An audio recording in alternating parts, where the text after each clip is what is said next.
Assalamualaikum warahmatullahi wabarakatuh. Pada kesempatan kali ini, kami akan mempresentasikan materi tentang rekonsiliasi fiskal untuk memenuhi tugas besar 2 yang diampu oleh Ibu Yeni Dwi Handayani selaku dosen perpajakan program studi akuntansi. Sebelumnya, izinkan kelompok kami untuk memperkenalkan diri terlebih dahulu.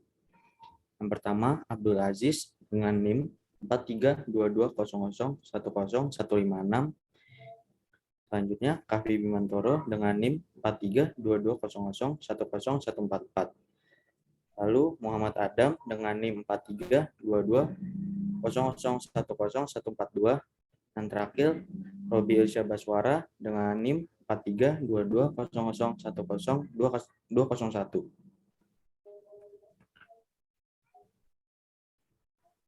Pengertian rekonsiliasi fiskal.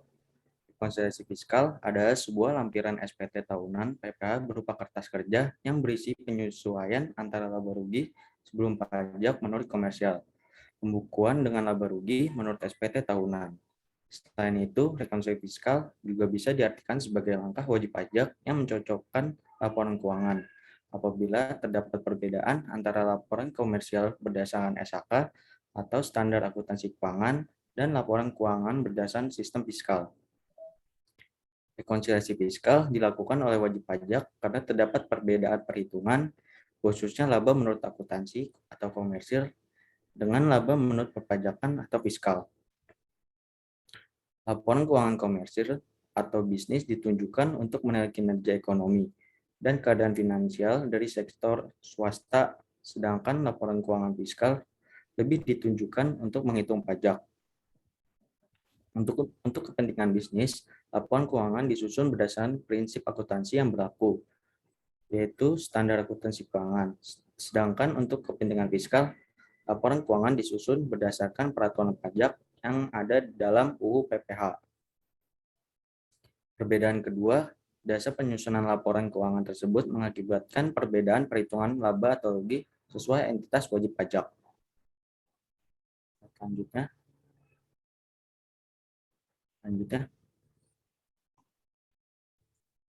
Selanjutnya adalah penyebab terjadinya rekonsiliasi fiskal. Yang pertama, adanya perbedaan antara SHK dengan peraturan perpajakan, yaitu beda konsep, beda pengukuran, dan beda metode pengaplikasian atau saat pengakuan biaya. Yang kedua, adanya penghasilan tertentu yang bukan merupakan objek pajak atau telah dikenakan PPh bersifat final. Yang ketiga, adanya kompensasi kerugian fiskal. Dan terakhir, adanya harga yang tidak wajar karena hubungan istimewa. Selanjutnya, penerapan rekonsiliasi fiskal pada pos biaya. Rekonsiliasi fiskal juga harus diterapkan pada pos-pos biaya dan penghasilan dalam laporan keuangan komersial. Lantas, apa saja pos-pos biaya dan penghasilan tersebut? Yang pertama, ada rekonsiliasi penghasilan yang sudah terkena PPh akhir atau final. Kedua, ada pos rekonsiliasi penghasilan yang bukan objek pajak. Ketiga, ada juga wajib pajak yang mengeluarkan biaya, namun tidak mempengaruhi pengurangan penghasilan bruto. Keempat, ada juga wajib pajak yang menggunakan metode pencatatan berbeda dari aturan pajak yang sudah ditetapkan. Kelima, ada juga pos wajib pajak yang mengeluarkan biaya untuk mendapatkan pendapatan yang sudah terkena PPh akhir atau final, serta pendapatan yang sudah terkena PPh non-final. Koreksi fiskal negatif dan positif. Rekonsiliasi fiskal memiliki dua jenis koreksi fiskal, yaitu koreksi fiskal negatif dan koreksi fiskal positif.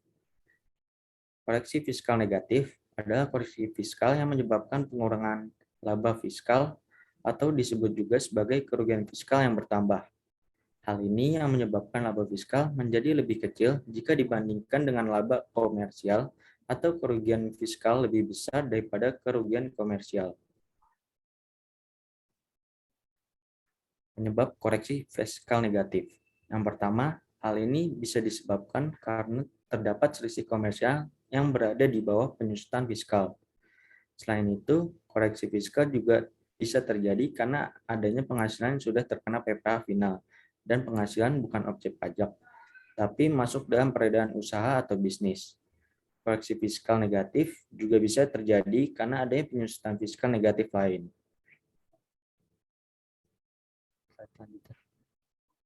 Penyebab koreksi fiskal positif. Koreksi fiskal positif adalah koreksi yang menyebabkan laba fiskal mengalami kenaikan. Hal ini menyebabkan laba fiskal lebih besar daripada laba komersial. Penyebab terjadi koreksi fiskal positif yaitu karena ada biaya yang dibebankan untuk wajib pajak. Selain itu, koreksi fiskal positif juga terjadi karena faktor dana cadangan. Imbalan yang berhubungan dengan jasa atau pekerjaan juga bisa menyebabkan koreksi fiskal positif. Faktor lainnya yang menyebabkan koreksi fiskal positif adalah karena pajak penghasilan, sanksi administrasi, harta hibah, selisih penyusutan, dan masih banyak yang lainnya. Selanjutnya akan dilanjutkan oleh rekan saya, Robi Irsyad Baswara. Koreksi fiskal. Karena sebelumnya tadi sudah dijelaskan tentang koreksi fiskal positif dan negatif, untuk kali ini saya akan menjelaskan tentang apa sih koreksi fiskal itu. Koreksi fiskal adalah koneksi perhitungan pajak yang diakibatkan oleh adanya perbedaan pengakuan metode, manfaat, dan umur dalam menghitung laba secara komersial atau dengan secara fiskal. Koreksi fiskal dilakukan karena adanya perbedaan antara laba atau rugi menurut perhitungan akuntansi komersial dengan akuntansi fiskal berdasarkan Undang-Undang Nomor 10 Tahun 1994 dan Undang-Undang Nomor 17 Tahun 2000. Maka, sebelum menghitung pajak penghasilan yang terutang, terlebih dahulu laba atau rugi komersial tersebut harus dilakukan koreksi-koreksi fiskal sesuai dengan Undang-Undang Nomor 17 Tahun 2000. Dengan demikian, untuk keperluan perpajakan wajib pajak tidak perlu memuat pembukuan ganda, melainkan cukup membuat satu pembukuan berdasarkan SAK dan pada waktu mengisi SPT tahunan, PP terlebih dahulu harus dilakukan koreksi-koreksi fiskal. Oke, lanjut. Jenis-jenis koreksi fiskal. Yang pertama ada beda tetap. Jenis yang pertama yaitu rekonsiliasi beda tetap. Rekonsiliasi beda tetap adalah jenis rekonsiliasi fiskal yang terjadi karena adanya transaksi yang sudah diakui oleh wajib pajak sebagai biaya atau penghasilan atau biaya sesuai standar akuntansi keuangan. Rekonsiliasi jenis ini adalah perbedaan antara laba yang dikenakan pajak dengan laba akuntansi yang belum terkena pajak, yang muncul karena transaksi tidak bisa dihapus otomatis di periode yang lain menurut Undang-Undang Perpajakan. Ada dua jenis laba lainnya yang juga penting dalam penyusunan laporan laba rugi, yaitu laba kotor penjualan dan laba operasional.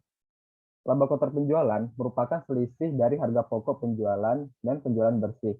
Laba kotor penjualan juga belum dikurangi dengan jumlah beban operasional perusahaan dalam suatu periode tertentu. Sedangkan laba bersih operasional merupakan pengurangan penghasilan kotor penjualan dengan semua biaya produksi, biaya administrasi, biaya penjualan, dan biaya operasional lainnya. Lanjut. Yang kedua ada beda waktu.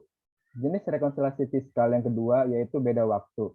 Jenis ini terjadi karena faktor perbedaan waktu antara sistem akuntansi dan sistem perpajakan. Jadi, transaksi pajak dan transaksi akuntansi komersial sama, namun waktu alokasi biayanya berbeda. Beda waktu merupakan perbedaan metode perhitungan pendapatan dan atau biaya tiap tahun atau tahun buku yang digunakan antara komersial dengan fiskal. Dengan demikian, total biaya atau pendapatan menurut komersial dan fiskal adalah sama besar. Yang berbeda adalah lamanya waktu pengalokasian pendapatan dan atau biaya tersebut. Contohnya seperti biaya penyusutan atau amortisasi penilaian persediaan. Oke, lanjut. Yang ketiga ada pengenaan pajak final. Koreksi ini terdiri dari dua. Yang pertama ada pendapatan yang telah dipotong pajak final oleh pihak yang membayarkan penghasilan seperti pendapatan bunga deposito, pendapatan jasa giro, penghasilan sewa tanah, dan atau bangunan. Pendapatan karena pengalihan hak atas tanah dan atau bangunan khusus untuk wajib pajak badan real estate dan objek pajak. Yang kedua, biaya untuk mendapatkan, memelihara, menagih, menghasilkan yang telah dikenakan PPh final, seperti biaya berhubungan dengan penghasilan dari sewa tanah dan atau bangunan, biaya yang berhubungan dengan penghasilan dari pengalihan hak atas tanah dan atau bangunan. Oke, lanjut. Selanjutnya ada tahapan rekonsiliasi fiskal. Dalam melakukan rekonsiliasi fiskal tidak asal serta-merta, tapi diperlukan sejumlah tahapan. Langkah pertama, yaitu harus dilakukan pengenalan terlebih dahulu untuk menyesuaikan fiskal yang diperlukan. Langkah selanjutnya, yaitu melakukan analisa elemen yang sesuai agar bisa menentukan pengaruh elemen tersebut terhadap laba usaha yang sudah terkena pajak. Selanjutnya, Anda juga perlu melakukan koreksi fiskal dengan cara memantau angka-angka koreksi fiskal positif dan negatif. Tahap selanjutnya yaitu membuat susunan laporan keuangan berdasarkan fiskal yang nantinya digunakan sebagai lampiran SPT tahunan pajak penghasilan. Oke, lanjut. Berikutnya ada teknik rekonsiliasi fiskal. Teknik rekonsiliasi fiskal dilakukan dengan cara sebagai berikut. Yang pertama, jika suatu penghasilan diakui menurut akuntansi tetapi tidak diakui menurut fiskal, rekonsiliasi dilakukan dengan mengurangkan sejumlah penghasilan tersebut dari penghasilan menurut akuntansi, yang berarti mengurangi laba menurut akuntansi. Yang kedua, jika suatu penghasilan tidak diakui menurut akuntansi tetapi diakui menurut fiskal, rekonsiliasi dilakukan dengan menambahkan sejumlah penghasilan tersebut pada penghasilan menurut akuntansi, yang berarti menambah laba menurut akuntansi.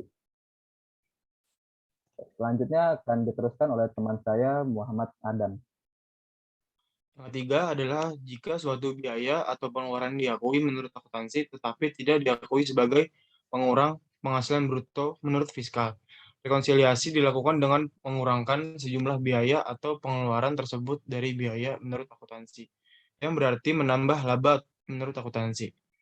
Selanjutnya, ada yang keempat, jika suatu biaya atau pengeluaran tidak diakui menurut akuntansi, tetapi diakui sebagai pengurang penghasilan bruto menurut fiskal, rekonsiliasi dilakukan dengan menambahkan sejumlah biaya atau pengeluaran tersebut pada biaya menurut akuntansi, yang berarti mengurangi laba menurut akuntansi. Ada tahapan dalam rekonsiliasi fiskal. Yang pertama, langkah-langkah yang perlu ditempuh untuk melakukan rekonsiliasi fiskal, diantaranya 1. Mengenal lebih dulu penyesuaian fiskal yang diperlukan. Yang kedua, harus menganalisa elemen penyesuaian untuk menentukan pengaruhnya terhadap laba usaha kena pajak. Yang ketiga adalah mengoreksi fiskal dengan memantau angka koreksi fiskal negatif dan positif. Yang keempat, menyusun laporan keuangan secara fiskal sebagai lampiran SPT tahunan pajak penghasilan. Tujuan dari koreksi fiskal ada tiga, yaitu meneliti kembali draft yang sudah dibuat. Yang sebagaimana koreksi fiskal sangat penting dilakukan setelah laporan keuangan dibuat oleh perusahaan. Teliti kembali draft tersebut sebelum diberikan ke Dirjen Pajak. Meneliti draft tentu didasarkan data-data yang sudah ada dengan memperhatikan transaksi, lakukan penyesuaian antara penghasilan oleh wajib pajak. Yang kedua adalah sebagai alat untuk memenuhi draft laporan. Dirjen Pajak mengeluarkan aturan dan regulasi kepada wajib pajak. Agar draft bisa terpenuhi dengan baik, maka perusahaan wajib melakukan rekonsiliasi fiskal untuk melihat ada tindakan kerancuan pada laporan yang sudah dibuat. Karena jika terjadi kesalahan, akibat akan terjadi kesalahan hitung untuk nominal pajak. Yang ketiga yaitu meminimalisir adanya kesalahan hitung pajak dengan bisnis. Pentingnya koreksi pada fiskal menghindari adanya kesalahan perhitungan pajak. Karena dalam bisnis, jika ada nominal angka yang salah, bisa jadi akan merugikan perusahaan. Oleh karena itu, ketelitian dalam melakukan rekonsiliasi fiskal ini dibutuhkan penyesuaian data transaksi hingga penghasilan yang benar. Selanjutnya, di sini ada perbedaan komersial dan fiskal. 1.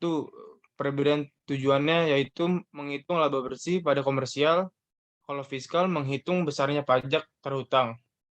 Yang kedua, mengukur kinerja pada komersial.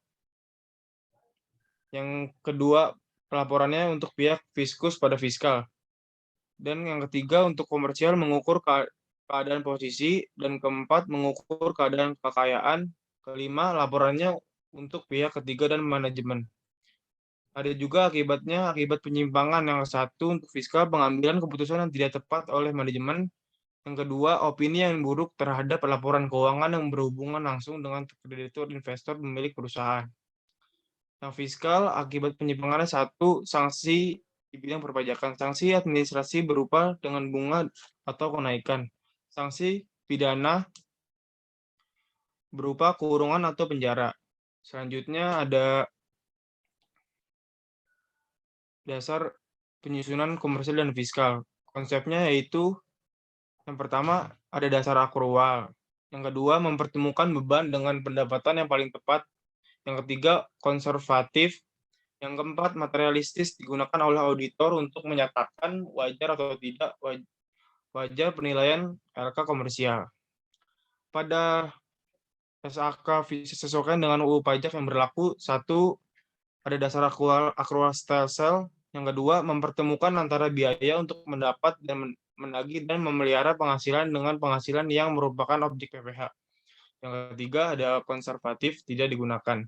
Yang keempat, materialistis, digunakan oleh auditor untuk menyatakan wajar atau tidak wajar dalam penilaian LK komersial, tidak digunakan. Selanjutnya ada penghasilan bukan objek pajak, pasal 4 ayat 3 UU PPh. Satu, ada bantuan atau sumbangan keagamaan bersifat wajib. Yang kedua, hibah diterima keluarga, badan keagamaan, dan pendidikan dan sosial. Yang ketiga, ada warisan. Keempat, ada harta sebagai pengganti penyertaan modal. Yang kelima, ada natura. Yang keenam, ada klaim asuransi diterima WP/OP. Selanjutnya akan dibacakan oleh Abdul Aziz. Kemudian untuk selanjutnya yaitu non-deductible expense pasal 9 ayat 1 Undang-Undang Pajak Penghasilan. Yaitu ada pembagian laba, yang kedua ada biaya untuk kepentingan pribadi, yang ketiga ada pembentukan dana cadangan kecuali usaha tertentu, yang keempat ada premi asuransi dibayar wajib pajak objek pajak. Dan yang terakhir ada natura, kecuali akibat tuntutan kerja atau makanan bagi semua karyawan. Selanjutnya yaitu non-deductible expense lain. Untuk non-deductible, contohnya yaitu ada pengobatan secara cuma-cuma bagi pegawai, makan siang bagi sebagian pegawai, pajak penghasilan 21 ditanggung perusahaan, dan biaya jamuan tanpa daftar nominatif. Untuk deductible, contohnya yaitu ada penggantian biaya pengobatan, makan siang bagi seluruh pegawai, tunjangan pajak penghasilan pasal 21, dan biaya jamuan dilengkapi dengan daftar nominatif. Kemudian ada penyusutan berdasarkan peraturan perpajakan. Dalam pasal 9 ayat 2 Undang-Undang Pajak Penghasilan disebutkan bahwa pengeluaran untuk mendapatkan, menagih, dan memelihara penghasilan yang mempunyai masa manfaat lebih dari 1 tahun tidak boleh dibebankan sekaligus, melainkan dibebankan melalui penyusutan.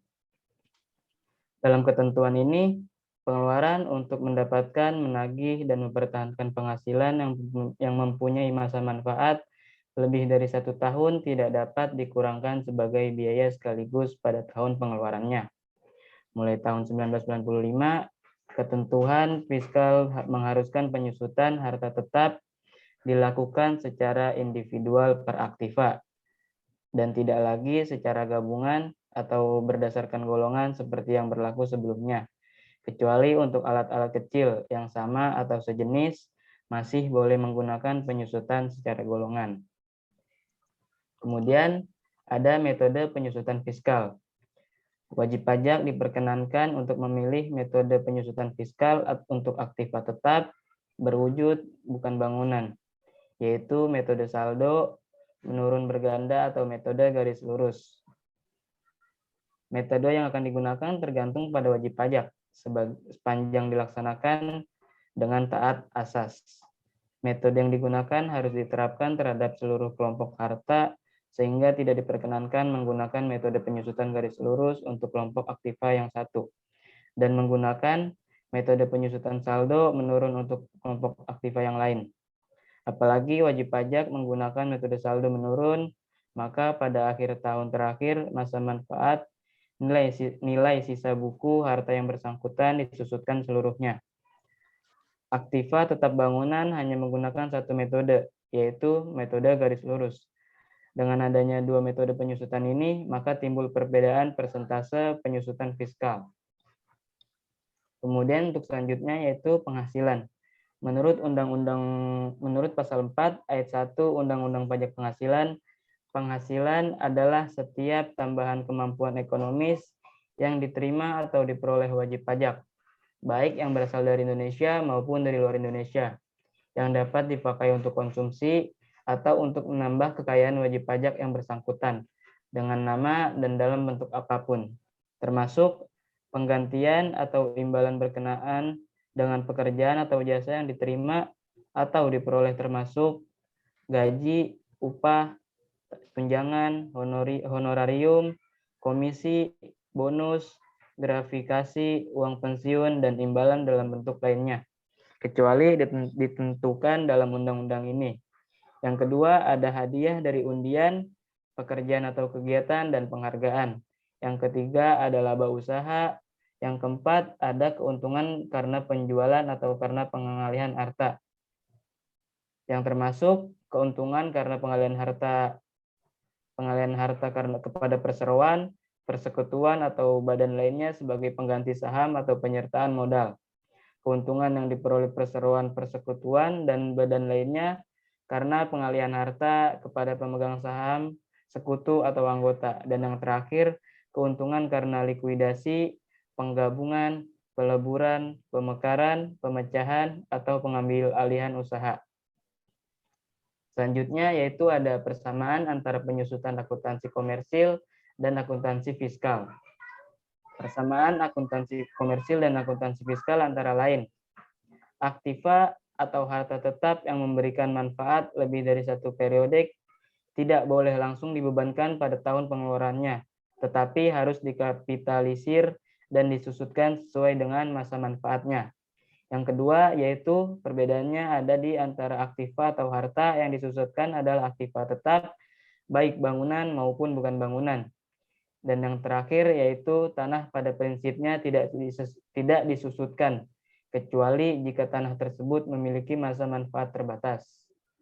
Kemudian selanjutnya adanya pengeluaran atau beban yang tidak dapat dikurangi dari penghasilan bruto, atau dilakukan koreksi fiskal positif.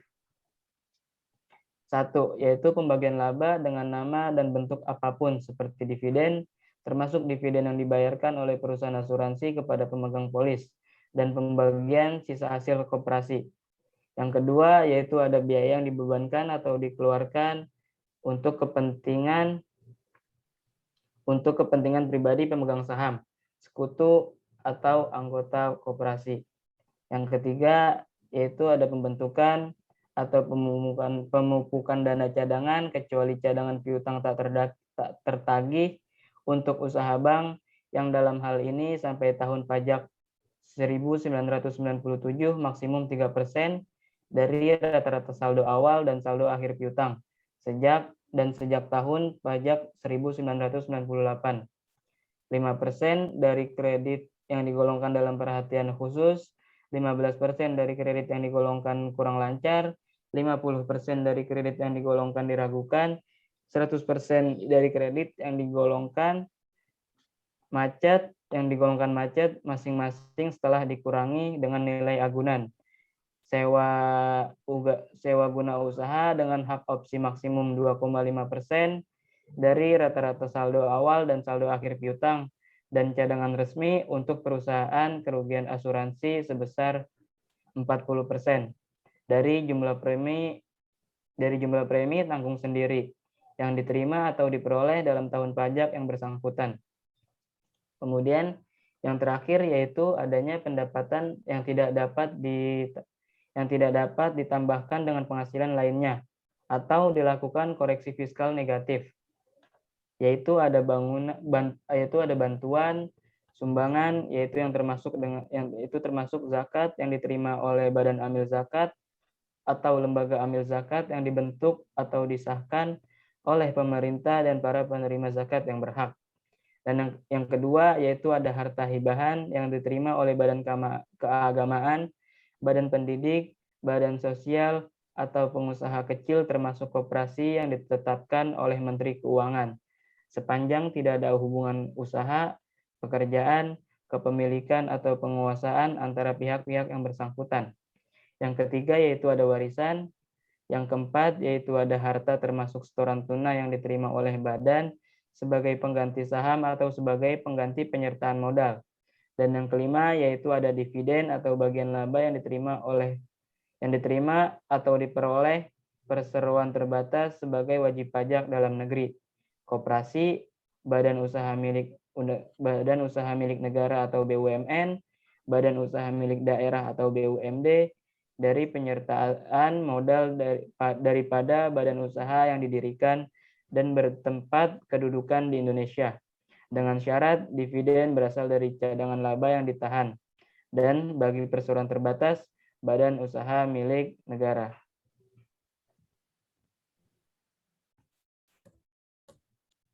Sekian dari kelompok kami. Mohon maaf jika ada kesalahan dan kekurangan dalam mempresentasikan materi tersebut.